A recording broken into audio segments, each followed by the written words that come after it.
और उधर परम पिता परमेश्वर काली देव में कूद चुके थे। कालिया सो रहा था और वो नागिन जाग रही थी। जैसे ही नागिन ने देखा है यमुना घाट काली देव पर, वही भगवान की मैया और सभी सखियां ग्वाल वाल खड़े हैं। नागिन कहने लगी, अपने मन में विचार कर रही है, अरे ऐसी कौन सी निर्दयी माँ है जिसे माँ से अपने पुत्र से प्यार नहीं है? कौन सी माँ ने अपने बेटे को छोड़ दिया है? बड़ा ही कोमल है बच्चा, बड़ा ही सुंदर है, छोटा सा बच्चा ये काली देव में कैसे घुस करके चला आया? वही नागिन समझा रही है कि बेटा तुम कहां से आए हो? कन्हैया कहने लगे कि मैं गोकुल से आया हूं, मेरी मैया का नाम यशोदा है और नंद बाबा मेरे पिता हैं। नागिन कहने लगी, बेटा तुम इसी समय अपने घर वापस लौट जाओ, यदि मेरे पति जग गए ना तो तुम्हें एक ही पुरस्कार में जलाकर भस्म कर देंगे।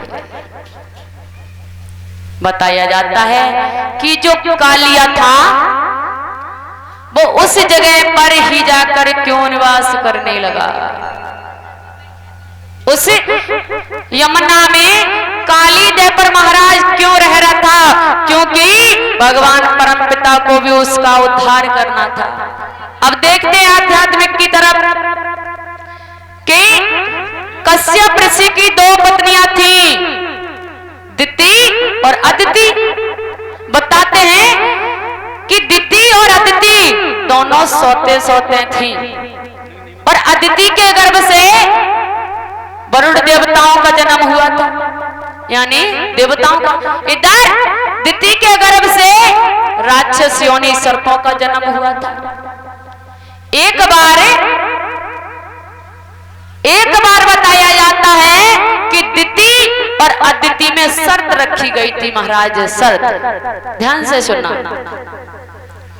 दिति ने अदिति से कहा, यानी राक्षसों की मां ने देवता की मां से कहा कि बहन ये बताइए कि देवराज इंद्र के घोड़े हैं ये काले हैं या सफेद हैं?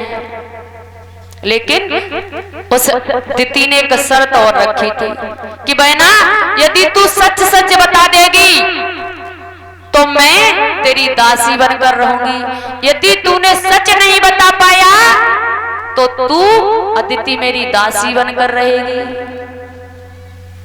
अब अदिति ने देखा है कि इंद्र के घोड़े कैसे हैं, जवाब दिया इंद्र के घोड़े तो सफेद हैं। उसी दिन से दिति यानी दैत्यों की मां जो थी वो अदिति की दासी बनकर रहने लगी।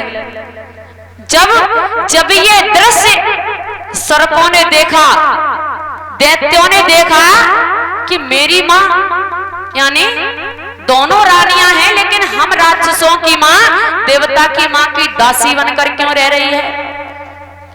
तब सर्पों ने एक बात पूछी अपनी मैया दिति से कि हे मां तुम मुझे ये बताओ, तुम दोनों ही कश्यप ऋषि की रानियां हो, पटरानियां हो, लेकिन तुम दिति मैया यानी देवताओं की मां की दासी बनकर क्यों रह रही हो? तब दिति ने पूरा वृत्तांत सुनाया कि बेटा हमने एक बार शर्त रखी थी, वो शर्त हम हार चुके हैं। अब वही सर्प कहने लगे कि मां तुमने कौन सी शर्त रखी? कि हमने यह शर्त रखी थी कि इंद्र के घोड़े कैसे हैं, तो उन्होंने सच सच बता दिया कि सफेद हैं, इसी वजह से हम उनकी दासी बनकर रह रहे हैं। अब सर्प सोचने लगे कि मैं अपनी मां को दासी पद से मुक्त कराना चाहता हूं और अदिति को अब दासी बनाना चाहता हूं।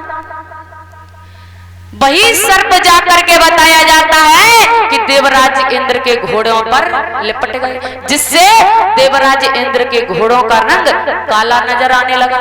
अब दूसरा दिन आया तो दिति ने अदिति से कहा कि बहन देख तू उस दिन कह रही थी कि इंद्र के घोड़े का रंग सफेद है, देख दिख रहा है तुझे काला है, लेकिन मैया अदिति को नहीं पता था कि मेरे साथ में छल हो रहा है।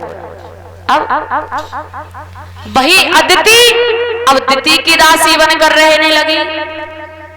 बताया जाता है कि जब वरुण देवताओं ने देखा है कि अब मेरी मां दासी बनकर रहने लगी,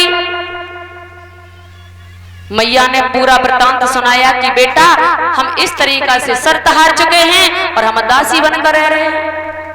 तो वरुण देवता ने क्या किया कि जाओ हम भी तुमसे छल करेंगे। और उसी समय पर बताया जाता है कि वरुण देवता एक अमृत का कलश लेकर आए थे, अमृत का कलश, और अमृत का कलश लेकर इधर उधर घूमने लगे।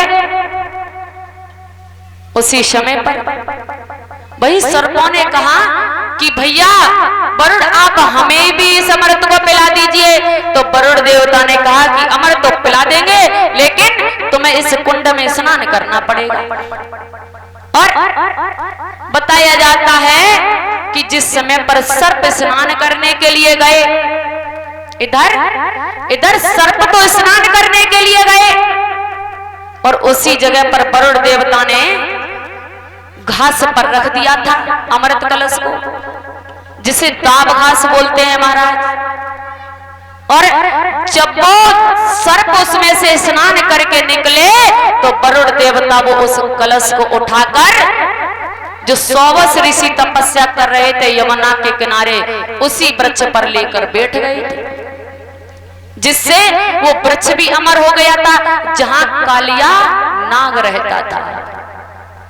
और वरुण देवता ने इधर कलश उठाकर इधर रख दिया है वृक्ष पर यमुना के किनारे पर, और जो सर्प गंगा स्नान करके निकले उसी कुंड में से, तो कलश तो नहीं दिखा, तो वो अमृत की बूंदें चाटने लगे थे दाब घास से। उसी दिन से बताया जाता है कि सर्प की 2 जीभें हो गई। अब वरुण देवता जो थे प्रति माह की पूर्णमासी को एक एक सर्प को खाने लगे। यानी शुरुआत में तो प्रतिदिन से उन्हें गुस्सा था, तो वे सर्पों को नष्ट करने लगे। उसी समय पर सर्प देवता सभी ब्रह्मा जी के पास गए।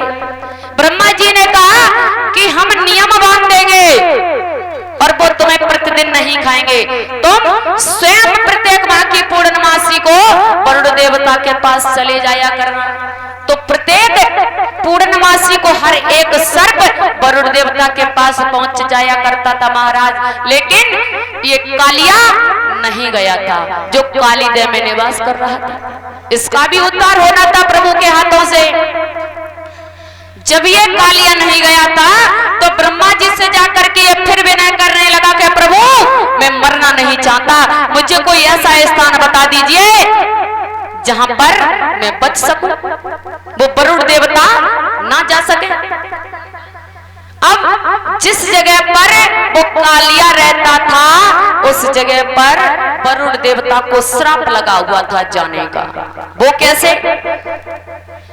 वही कालिया उस यमुना में निवास करने लगा काली देव पर कि 100 वर्ष ऋषि जो थे एक बार यमुना के उसी घाट पर तपस्या कर रहे थे। जब ये तपस्या कर रहे थे तो यही वरुण देवता जो थे वो मछलियों को उठा उठा कर ऊपर फेंकते और अपने मुंह में ले रहे थे। उसी समय पर 100 वर्ष ऋषि ने उसी वरुण देवता के लिए श्राप दे दिया कि जाओ, मैं तपस्या कर रहा हूं, तुम मेरी तपस्या को भंग करते जा रहे हो, मैं तुम्हें श्राप देता हूं, यदि तुम दोबारा इस घाट पर आए तो तुम जल करके भस्म हो जाएगा।